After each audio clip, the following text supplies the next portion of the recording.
COVID-19 has devastated our country and has left our economy in shambles.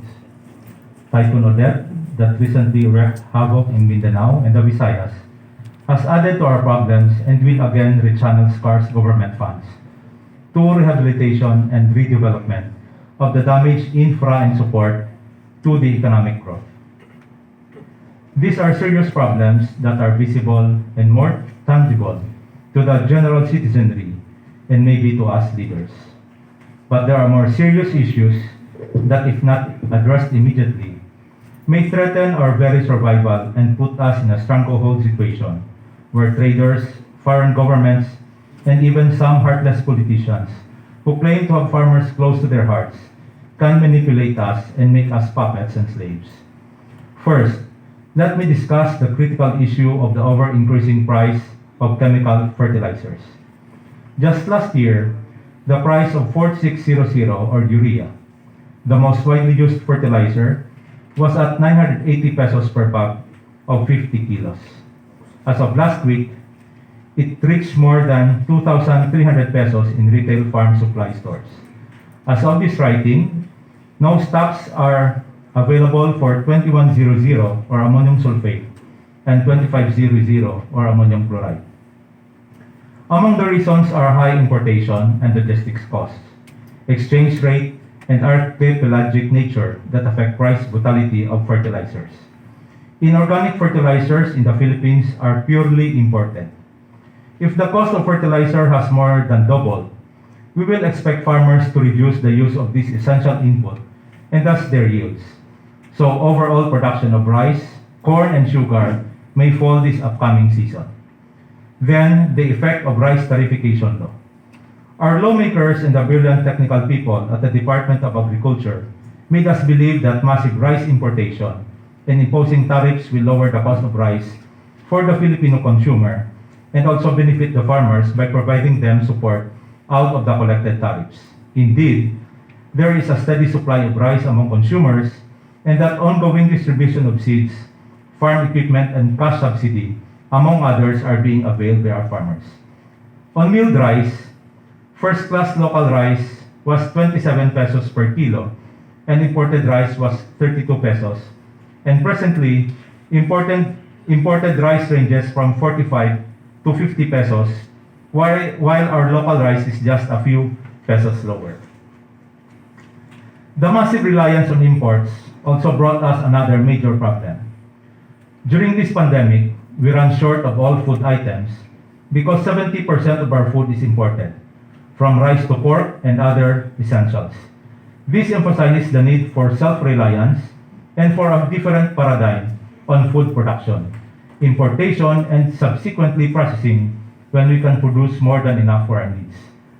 The inbred rice seeds received by the Iloilo Provincial Government from the Department of Agriculture for year 2021 were 9,183 bags, with breakdown as follows. NSIC RC 222 is 7,214 bags, RC 216, 1,469 bags, RC 480, 300 bags, and RC 160, 200 bags. This is for the distribution to farmers to cushion the impact of continuous low production brought about by climate change and high cost of farming operation. On February 7, 2018, PhilRice has posted that RC 216, 160, 300, and 222 were the top 4 most preferred varieties of farmer Filipinos nationwide. And on October 14, 2020, Manila Bulletin issue they aims to promote rice varieties preferred by consumers after attaining increased production of palay.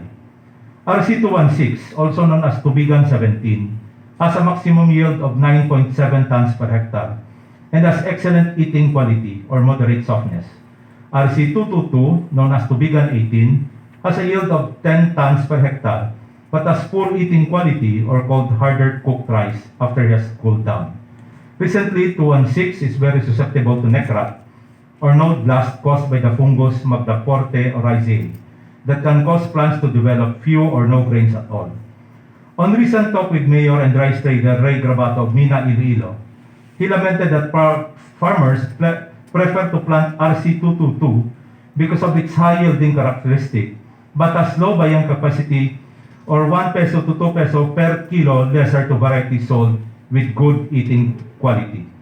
RC222 is not acceptable among supermarkets and food chains, thus traders prefer to purchase imported premium quality rice with excellent eating quality. Why are RC216 and 222 being distributed to our farmers? Because these two varieties are readily available in the market, purchased by the government from seed grower cooperatives. More so, our Agriculture Office does not even have a list of seed growers operating in the province. When our farmers plant RC216 with high susceptibility to neck rot and blast and RC222 that has harder cooked rice quality, our Ilonggo farmers are doomed to fail in production and marketability. Years ago, our Iloilo Agriculture Office was aggressive in teaching the natural farming system, a Korean and Japanese farming technology that advocated for sustainable systems that can sustain high yields without much use for external inputs. My question to them is, have we sustained teaching our farmers this technology? And more importantly, have we upscaled this? Meaning, are we applying them in large tracts of farming land that we can say we can survive without the use of external inputs like chemical fertilizers and chemical poisons? Rice processing has also remained in the hands of the private sector. Are there many cooperatives which profitably own and operate rice mills so that we can compete both in the quality and price of the imported grains? Apparently, we have remained in the backwoods of farming sector nationwide. It is time that we jolt our Agriculture Office to the reality of times. Hunger may stop us anytime, and we cannot remain complacent. Are we really ready to compete with our other Asian neighbors that have the luxury of flooding our local market with our premium rice? Is our government deaf enough to hear the agony and clamor of our farmers for continuous losses and not competitive in our country against traders, importers, and Asian rice-producing countries? Are we ready to lose our rice farmers?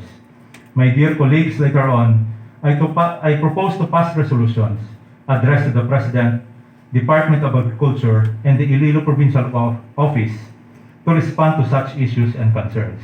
May God bless the Ilonggo rice farmers.